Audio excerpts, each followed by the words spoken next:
Hello, this is a prepaid call from an inmate at the Virginia Department of Corrections, Red Onion State Prison. To accept this call, press 0.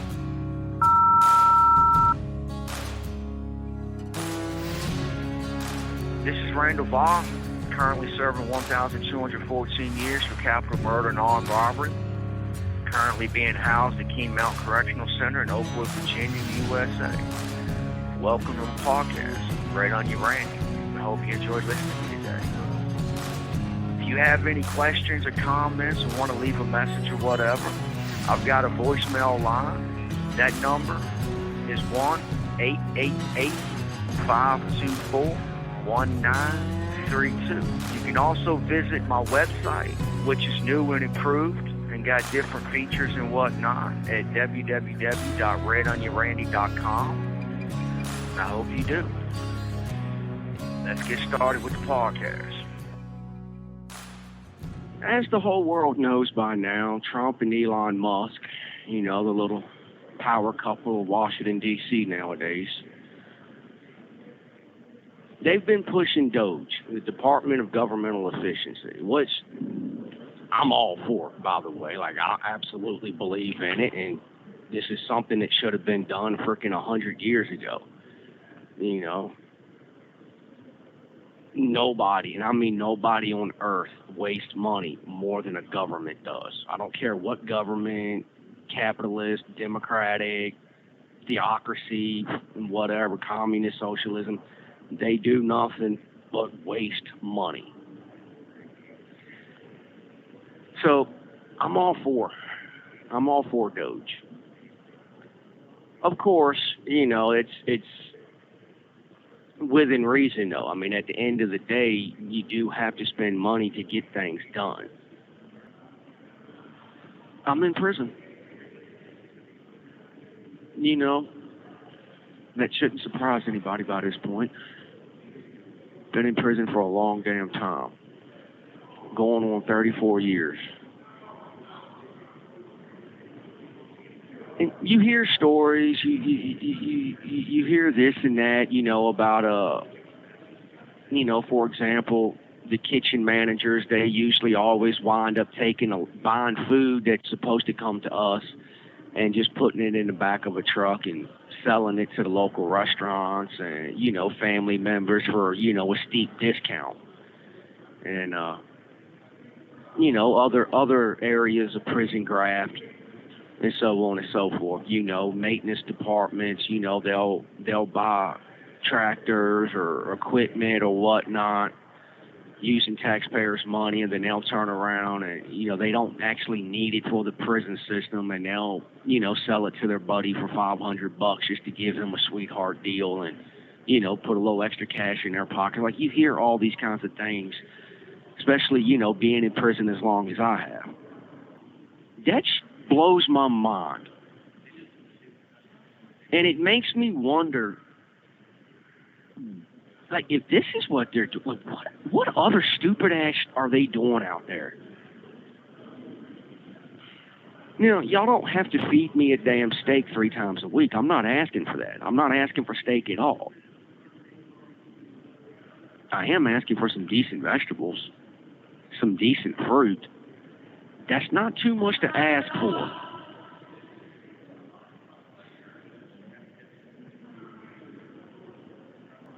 I'm in here subsisting on ramen noodles and oatmeal and 1 pack of fish. Literally, what I eat in a day, breakfast is 2 packs of maple brown sugar oatmeal. Every now and then, I throw in a spoonful of peanut butter. Lunch, I eat a plain buck naked, which is just a ramen noodle with nothing on it. And for dinner, I eat a ramen noodle and 1 pack of sardines and hot tomato sauce. And every now and then, when I get hungry in between to the point where I know I'm not going to make it, I have to eat something, I'll eat 8 saltine crackers with a little bit of peanut butter on it. That's what I live off on, day in and day out. Because the food is just, I don't know what the hell happened. The food in prison used to be pretty decent. Lately, It got decent for like 3 months up here, and then it just went back to straight garbage. But anyway, I've done that topic multiple times. I'm not going to do it again. My problem is, though, is this. Like, I'm living off of my friends. If it wasn't for my friends, I would probably be 115 freaking pounds right now because I would be starving to death.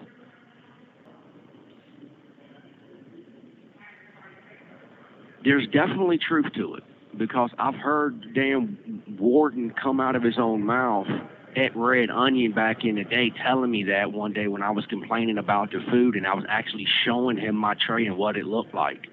And he's like, well, you need to talk to the kitchen manager. She's the one selling y'all's food to the local restaurants. You're the warden, dude. Put a stop to that. Like, it's kind of your job. And, you know, he looked at me like I was stupid and kept it moving. But I think the place where I've seen the worst graft, the worst misuse of government money, federal money, was when I was in the IM6 closed pod at Red Onion. That's the pod that I was in that you see me in the documentary Solitary Look Inside Red Onion State Prison. Everybody in that pod had a job. Every single person in that pod had a job. And that cost the department between $10,000 to $15,000 a year for every single inmate in that pod to have a job. But that sounds like a good thing. You know, everybody's got a little job, keeps them busy, blah, blah, blah. They make a little money. They can buy a little hygiene, a little food, a little coffee, whatnot. You know, it's not as hard on their families, you know, having to make up for that because they've got a little something themselves. You know, it sounds good until you factor in this little thing that you don't know. The federal government was giving the Virginia Department of Corrections $30 million a year to run that program. The IM6 closed pod received $30 million a year.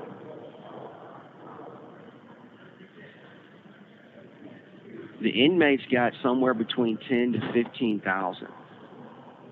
So what happened to the other 29 point some odd million dollars? It didn't go towards programming because there was no programming in that pod. We simply came out, got strapped to a table, rode sporks all day, and went back in the damn cell. You know? They didn't give us games. They didn't buy things for us. No, they didn't do none of that. They basically paid $10,000 to $15,000 a year for slave labor in that pod, rolling sporks for the entire prison system.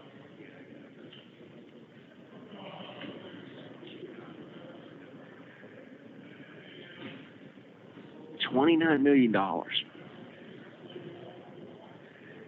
It didn't go. I mean, I could understand if they would have took that money and they would have actually put it towards other parts of the, DOC, especially if they would have threw $1 million or $2 million into the damn kitchen budget. That would have been sweet. No. So where did it go? It's pretty damn simple. It went into the higher-ups retirement fund. I was in that pod for 7 years. 7 times 3, 21. So they received $210 million while I was in that pod. We'll say they spent $100,000 on inmates for our jobs to pay us our little salaries.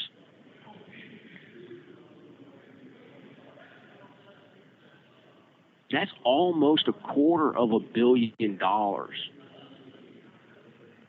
that was siphoned off.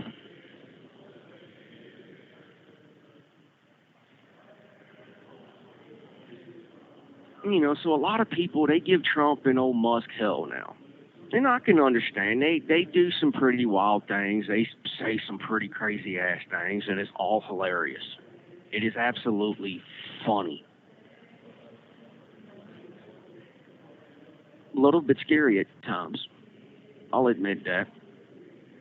You know, I damn sure don't like the fact that Trump came out and called Zelensky in Ukraine a damn dictator. That one was pretty strange to me right there. But as far as holding people in government accountable for the money that they're spending, like, I'm all for that. Because those are just a couple of examples.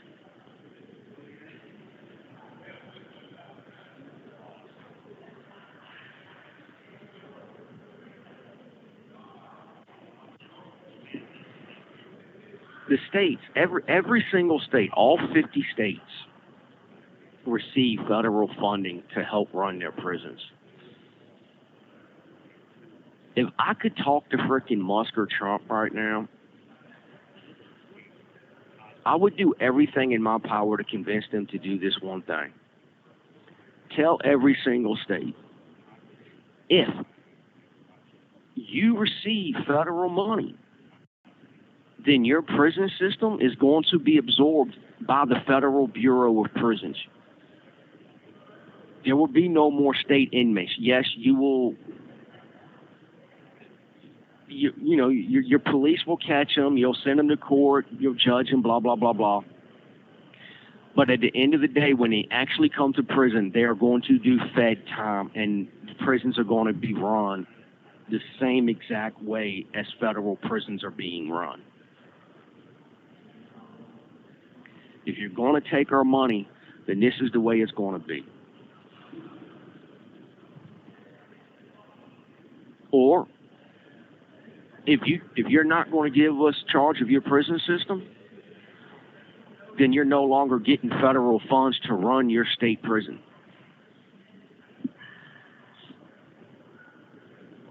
There's multiple benefits by turning the state prisons into federal prisons.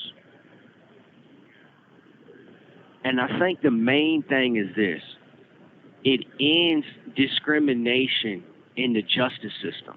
Because if I would have committed my charges, if I would have killed the dude that I killed, or excuse me, I didn't kill him, I murdered him, there's a big difference.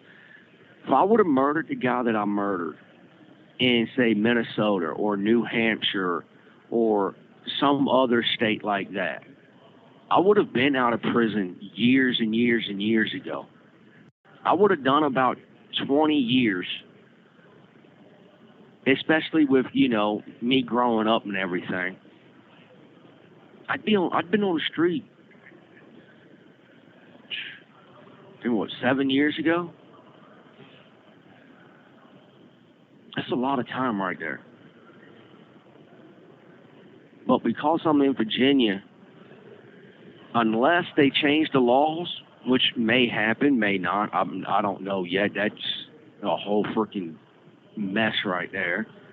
I can somehow receive a pardon from a governor, or from Youngkin or the new governor next year. Or I get back in court and I pay an ass load of money to the best lawyer in Virginia to get me out, which I'm actually in the process of trying to do. But that's my main problem right here, is with the different discriminations between each state. Murder should be murder. Rape should be rape. Selling drugs should be selling drugs. Stealing a car should be stealing a car. Whooping another man's ass should be whooping another man's ass, no matter what state you're in. You should not have 50 different sentences for the same crime. Which is why I would love to see every state, you want federal funding, your prison system goes to the Fed system. That way, it's fair. That way, if you get locked up for murder, you're going to do 25 years.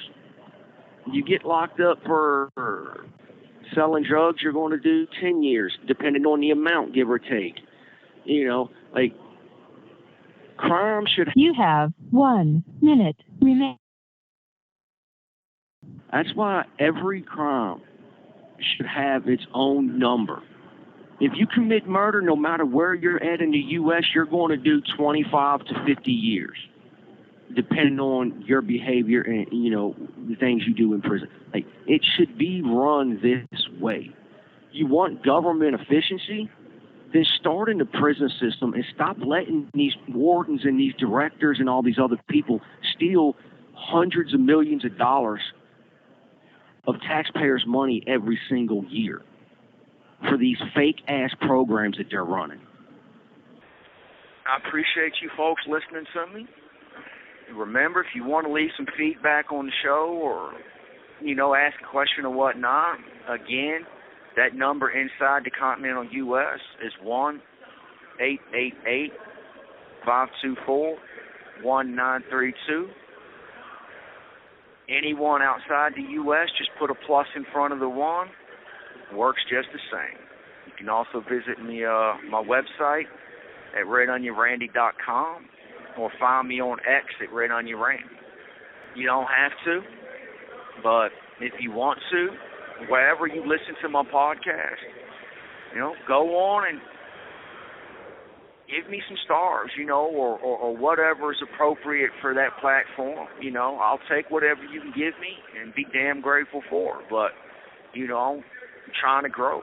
I'm trying to grow the podcast. I'm trying to reach more people. I'm trying to get my voice out there to help people. You know, the crazy thing is I actually am helping people. And in the process, I'm helping myself. So do what you can.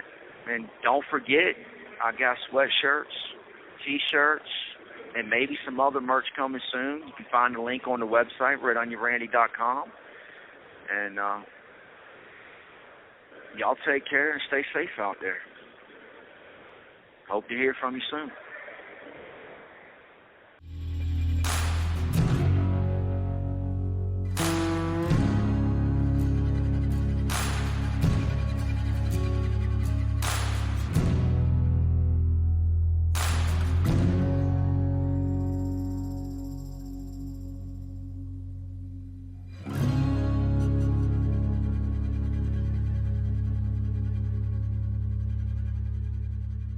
Thank you for using GTL.